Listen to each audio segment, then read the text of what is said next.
Hello, everyone, and welcome to another episode of Sreshtha, Purposefully Passionate about Domestic Abuse Awareness.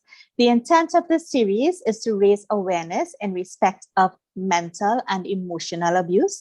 We can all identify what physical abuse is, but sometimes we are not aware of what exactly is mental and emotional abuse, how to spot the signs, and even how to safely exit the relationship if you need to.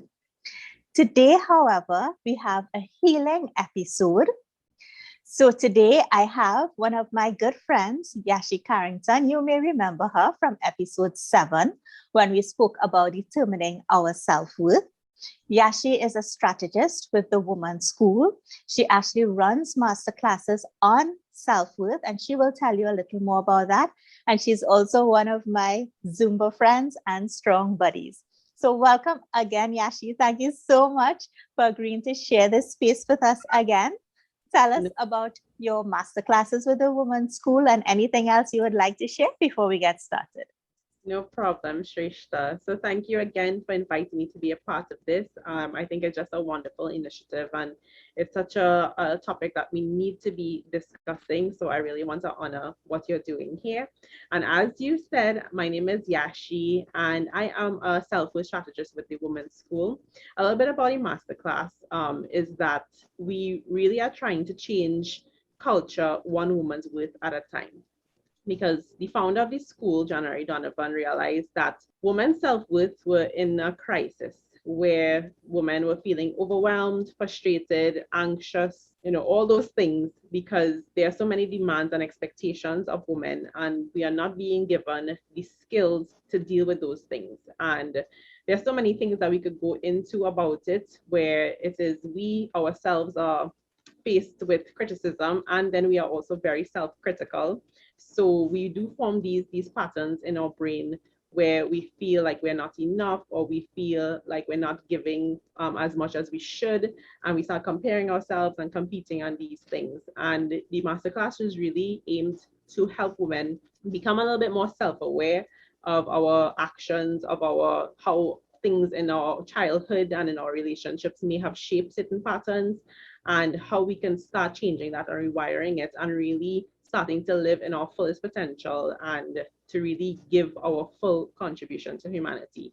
So these master classes are it's really 6 months long, because these things is not an overnight fix. You have to do the internal work to really change these things, and you work alongside other women who are looking to live a life of wholeness.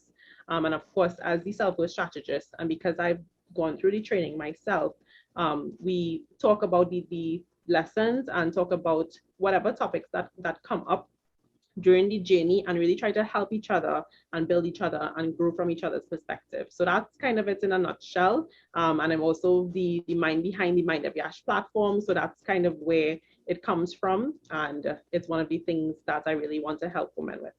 Yes, right. So Yash is also a PCOS, positivity coach, right? So if that is something that you have in your life journey, you could feel free to follow her. I will have all her details in the description on Instagram, and she has a website. You could feel free to follow her blog. She even has her own series. So make sure to look her up if that resonates with you. So today we are talking about what makes a woman beautiful, or what does it mean to be beautiful.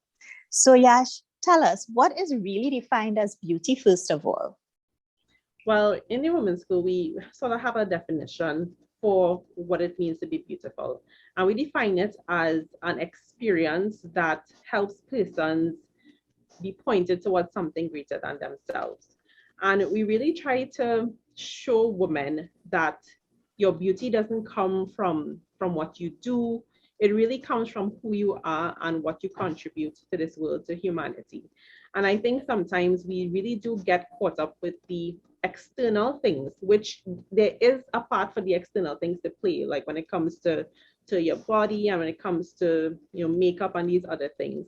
But we really want persons to realize that it comes from internal. It is something that you have to build. And but when I say build, you have to kind of build a resilience, because each person has their own beauty, and it's not one dimensional.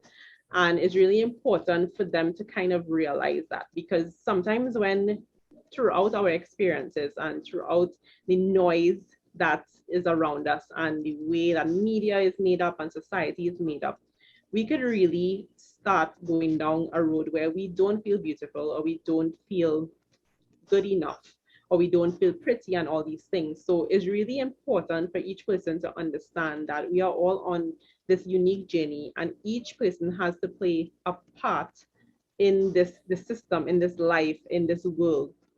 And each person has their own sense of beauty, but you really have to take a step back and really think about what you define beauty as, and if you think it's just external, or if you're using some external things and that's the only time that you feel beautiful. Because when that happens, when you become dependent on these things, whether it's, other people's opinions, whether it's popularity, wealth, power, and all these things, if you don't have these things and you start feeling less beautiful, then that is where the issue comes in. Okay. So I really identify with what you say, because growing up, you thought, I guess through magazines and even storybooks that beauty is outward, right? And so even when I started my Zumba class, I used to wear makeup to give me the confidence. So this was something that made me feel beautiful outwardly, in order to do the class. Because growing up, as I had shared with you previously, I never thought I was beautiful or pretty or anything like that. But now, where I am on my life's journey, exactly what you said, what is within you is what I realize, what really makes you beautiful. Because when you are happy with who you are as a person, your aura and everything just vibrates at that level that makes you feel beautiful. And you don't need outward validation. You don't need the commendation from anyone. You understand and you know your self-worth. So thank you so much for sharing that. And as we define beauty, what really makes us as women beautiful? So I know you spoke a little bit about that, but again, we are looking at ourselves outwardly, generally. We really don't look within. So maybe the better question to ask is, how do you find that beauty within? I think that's a better question to ask you. How do you find that beauty within? It has to do with being intentional in every moment. And I think Sreshtha is a good example of that as well. Always trying to exude, positivity and making persons feel, welcome and seen and appreciated. And when you really think about it, when you do that, it really is about you showing other people their own beauty. It's like you having this light. Now, each one of us has this light. And because of life, I know sometimes you feel like that light is dimmed, or you feel to go into a shell because there's so many things going on. And sometimes you don't even want to reach out and to really shine your light.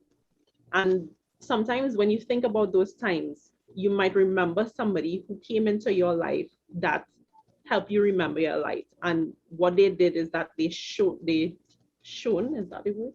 That they shown their own light, and they helped you to recover yours. And it really is about making people have an experience. So something that we talk about in the women's school is when you encounter a woman or a person and you find them beautiful, it's almost about how you feel when you're with them. Yes, you're going to have the times where you see somebody and they have like the good looks or something. You say, oh, this person is beautiful, this person is handsome, this person is pretty. But when you really think about beauty, you think about somebody who had some type of impact on you. And we kind of liken it to like when you look at a sunset or a sunrise. While you look at it, you don't really focus too much maybe on this cloud here, or maybe you ask yourself, maybe it's this cloud here, or maybe it's this streak of sunlight here. And that's fine. But when you look at the entirety of thing, you have this visceral reaction. It moves you in a certain way. And similarly, January talks about like a symphony. While you later on you might break down and be like, okay, this was the piano playing, and this was the violin, and this was the steel pan or whatever. When you're experiencing the symphony for the first time, you just get caught up in the beauty. You are in awe of it. And it's the same thing when you meet a person. beauty is when you feel that impact. You feel the light of the person, you feel the kindness, you feel the warmth, you feel the depth of the person. And sometimes we really struggle to do that because we get caught up in other things, and or we get caught up in our own worlds. I mean, I have been there, and I'm sure persons that are looking on can relate to that as well. Because of the circumstance in that you're in, you don't really feel like being that light. You feel like you're in darkness, really, and you don't feel like you're very beautiful. But those are the times where you have to do certain things, in terms of like maybe reaching out to somebody who loves you, who can kind of reinforce the fact that, this of what the beauty is they see in you. Or you can do things in terms of mindset. I know we do things in positive affirmations or power scripts to start to rewire those things, so that you start to internalize and believe that you're beautiful. And it doesn't need to be all the external things. It needs to be, I am beautiful because I take care of my family. I am beautiful because I am kind to strangers, or I smile at somebody, or I'm generous, and these things. And it always comes back to your self worth and how that was formed over the time. If it is you felt that you needed to please persons and prove yourself and pretend to be somebody else to feel validated and to feel beautiful and to feel accepted, then those are the things that you're kind of going to continue. It's going to become a pattern. So it takes some time to rewire those things in your brain and to do the internal work to change that, because you are beautiful. Everybody has their own beauty. It's not, as I said before, it's not one dimensional. It is this experience you remember when you meet somebody and you just feel their warmth, you feel the light, you feel the beauty. And it takes some work, and it starts from like self-awareness, like on trying to understand what is your own definition of beauty. What makes you feel beautiful? Is it when you spend time with your children? Is it when you're working out? Some people could feel beautiful when they're working out. Different things. You need to really assess that first and design where you want to be, what you want to feel, what beauty means to you, and how you want to feel beautiful. And then start writing the power scripts, writing the affirmations, you wire your brain, and then taking small steps to get there. If it is you feel beautiful, if you gain 5 pounds, if you lose 5 pounds, then you go ahead and you do that, because that's what you want. If makeup makes you feel beautiful, you do that as well, because that is part of your contribution. But don't put your worth in that. Don't feel like because I've heard this before, persons feel like when they don't have makeup on, they don't want to go, and they don't want it to be seen. And I don't really want you to put that in that. Or if it is you don't have the same accomplishments as somebody else, doesn't make you less beautiful. It just means that you shouldn't put your worth in that, because your beauty is in your own contribution and how other people make you feel. So if you're like a mom and you're a stay-at-home mom and you want to go out into the corporate world, and you feel less valuable because you've never been in this space before, that is not your worth. You can build the skills, you can build the mindset to get to the place that you want to be. And even the reverse is true. If you were usually like a working full-time mom and you decide to stay at home, but you're feeling like you're not, like it's something that you're not really good at, you can still build these skills and do that and still find a way to make your contribution. May not be in the working world, maybe it is doing a series like what Sreshtha is doing, and you're still making the contribution and feeling like you're being the light. And I know I said a lot, but hopefully you can get the point across that those things, the external things is not what make you beautiful, it's the internal things. But the external things can be part of your contribution. But it takes some time and some work to get to that point, if it is that you feel that you need the external things to feel beautiful. Yeah. Yeah. So from what I got from what you said, or what triggered in my mind is remembering that when we are born whole. We are born perfect in God's light, whatever religion you are, however you want to refer to it, but we are beautiful, conscious souls. And then your environment impacts how you grow up and what you think. and what you reflect upon. And that environment is what will end up defining what you feel to be beautiful. So if you grow up thinking that if you continuously get straight A's, you are really good, you feel good about yourself and you may feel beautiful inside. And if you grow up thinking, okay, in order for me to succeed in this world, I have to succeed at sports, and you are succeeded in that, then you would feel, yes, this is good. This is what I'm supposed to do.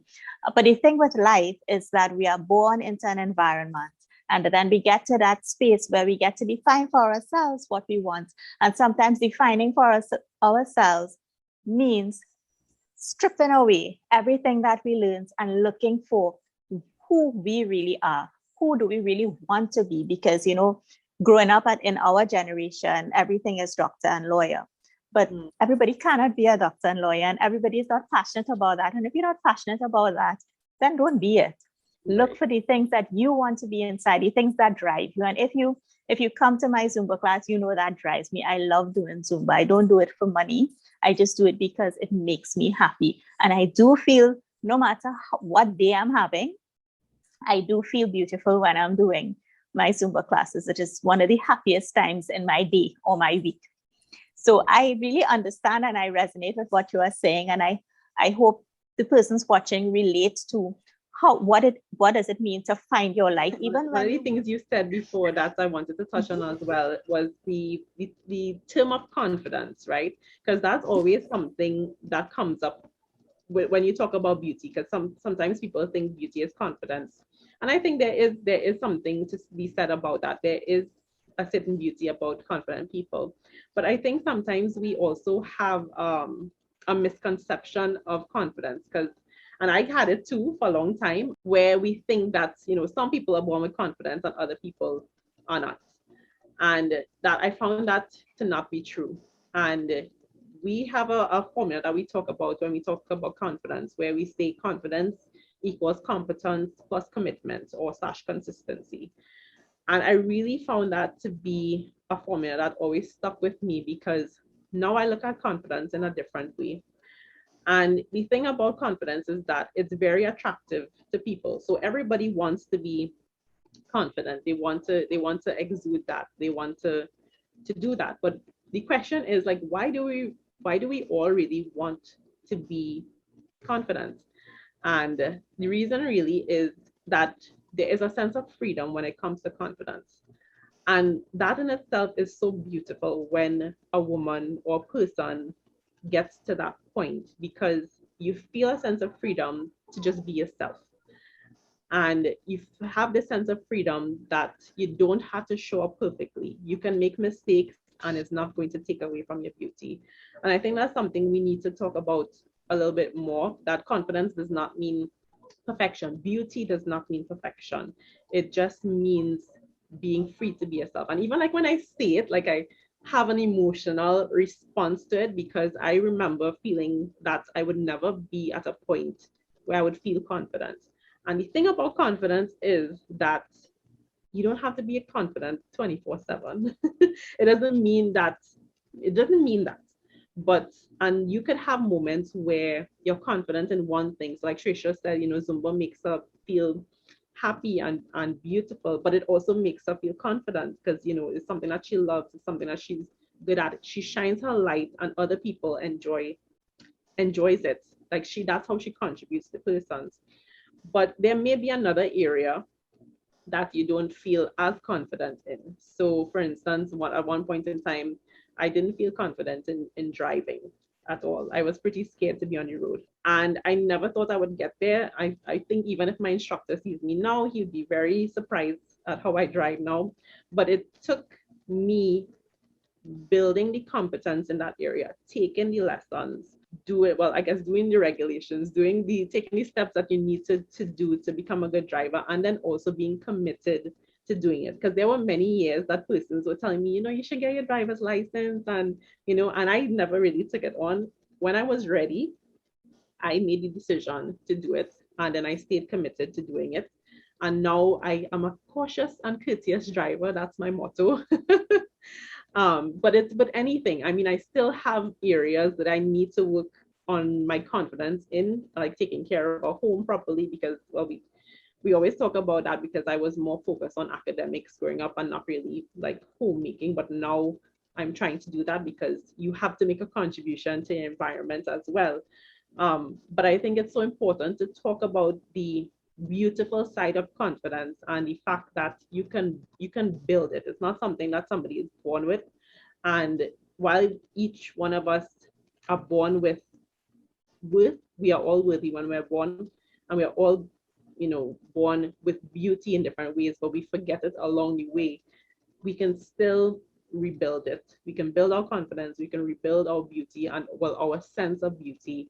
And we can figure out what our contribution is. It doesn't have to be a great grand thing. But it could also be in small ways. It could be, when you're walking down the street. Well, I mean, now we have masks on, so I can't even say you can smile at strangers, which is something that I used to really enjoy doing. But I mean, show them with your eyes, smile.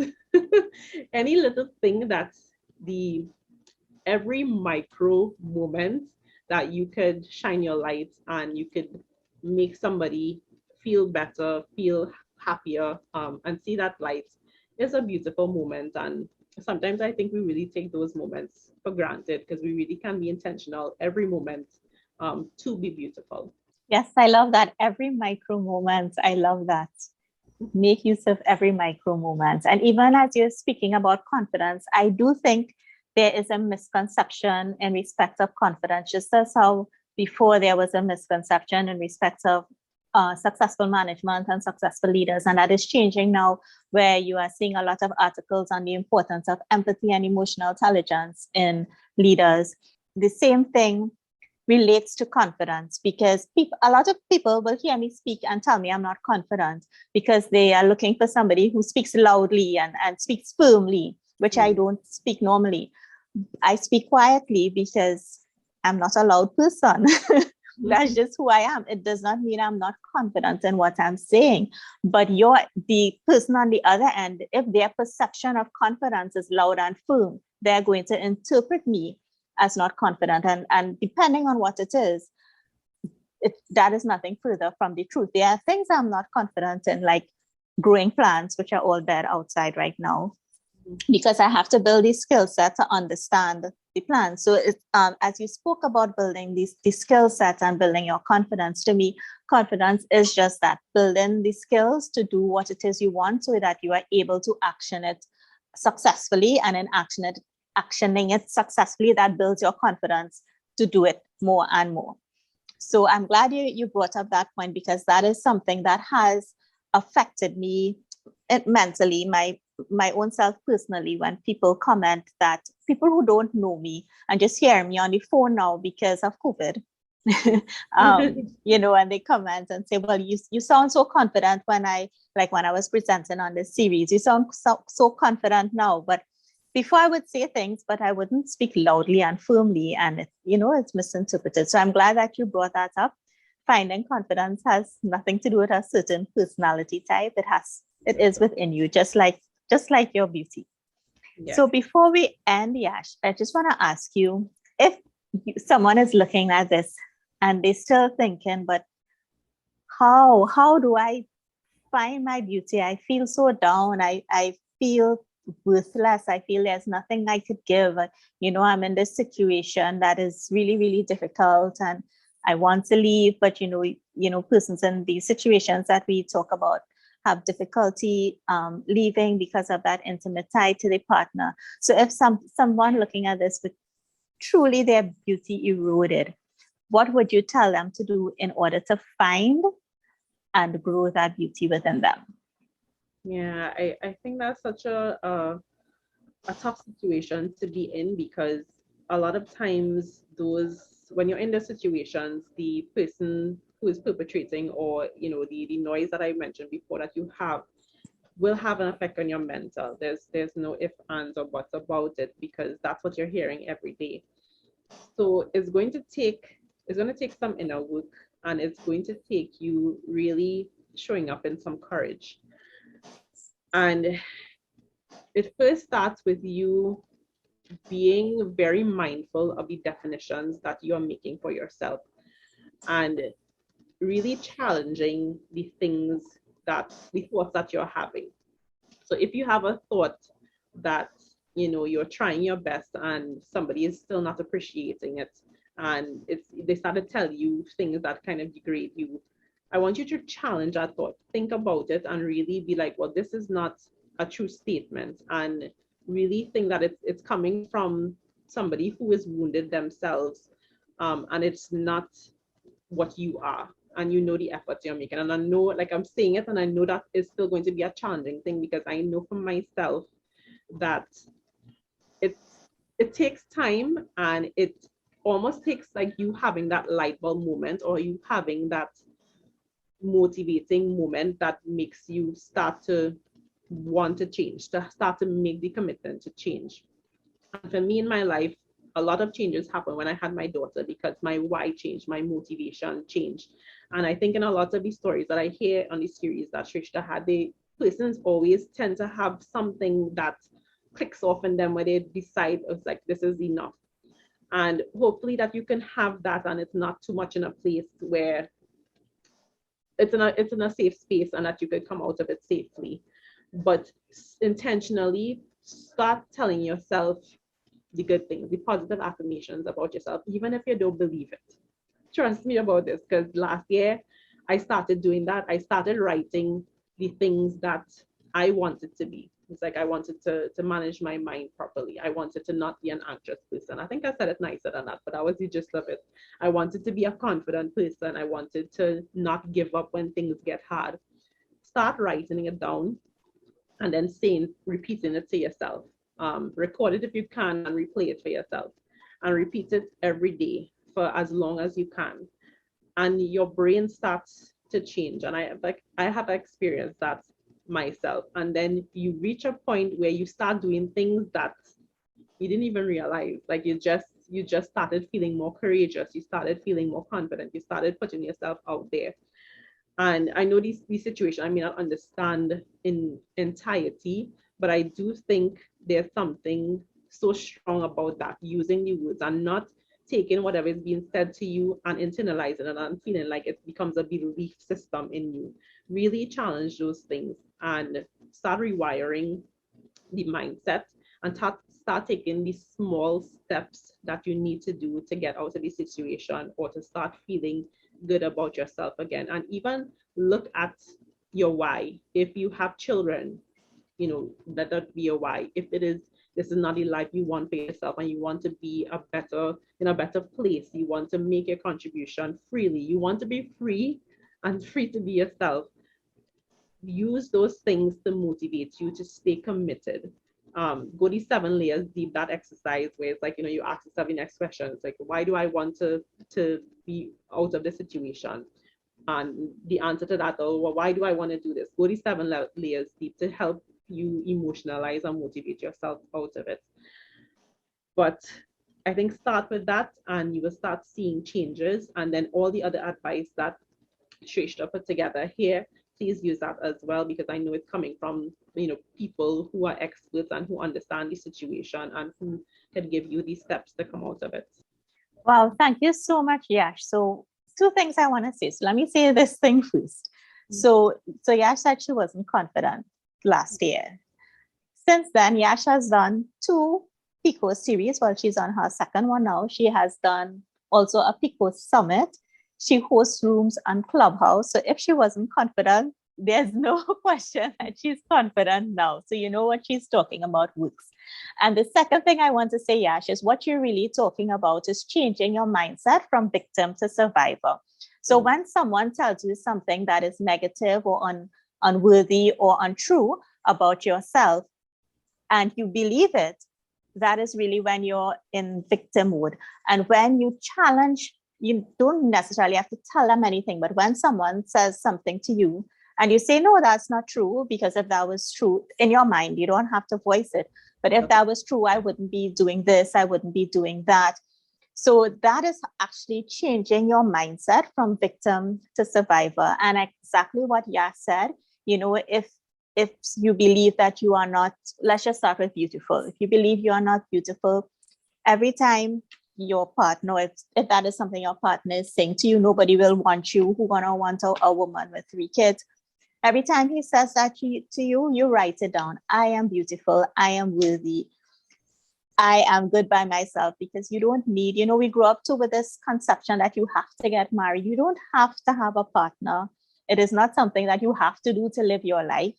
And so don't base your success in life on the fact that someone may or may not want you. That has nothing to do with how successful you are. So whatever it is the person is telling you, whatever it is, even you believe about yourself that's negative, every time, as Yash said, that thought comes into your mind, change it to a positive one. If you're thinking, I could never be good at this, change it to, I can be good at this, so I am. And we even say, when we're doing affirmations or power scripts, as Yash speaks about, don't put it in future tense, own it. So we wouldn't say, I will be good at this. We say, I am good at this. I really love that you ended with that, Yash, because I really feel that so ties in together the whole series on moving, or what I really wanted for this series with whoever's watching it, on moving out of the victim into the survivor. And you could be a survivor and still be in the relationship while you're deciding how it is you safely exit. But it's just that you're not letting whatever is happening around you impact your mental freedom, your mental and emotional state, because whatever we believe, that translates into our feelings. So I really find it was so fitting for you to say that at the end, Yash, and I'm really grateful for that. Is there anything you want to say again? Any closing remarks before we end? Nothing other than everybody really is beautiful. Like, now that I have this like light bulb awakening moment, like I can't unsee the little things, the little contribution everybody makes, like the impact that they have in my life and the impact that I have on people's life. And it really is about being so much more aware and intentional about those things. And I feel like once people really grasp that idea, then the world could be really a better place. So thank you for the opportunity. Yes, that is so true. Everybody has so much beauty in them. Everybody, that's why I say too, like even in work, I say, we work with these people, but it's not about work. We meet these people for a reason, to learn from them, to see how it is we could grow with them in whatever it is we are doing. And I am really grateful to Yash for coming on this series again and speaking about inner beauty, because your inner beauty is yours. No one can define it. No one can take it away from you. You don't have to give them that power. You can build it yourself and know that you, being who you are, is the most beautiful person. And you can do whatever it is you want in this world. It just takes mindset, intent, as Yash said, or I will say will. So thank you so much, everyone, for watching. If you are in need of assistance, please note at the end of the episode, there is an array of resources for different countries where you can contact organizations free of charge that would help you in these situations. I also encourage contacting a therapist to help you through situations as these, as professionals are better able to guide you through these situations, as well as give you coping behaviors in order to deal with them. So this is Sreshtha, purposefully passionate about domestic abuse awareness, and I will see you guys next week. Bye.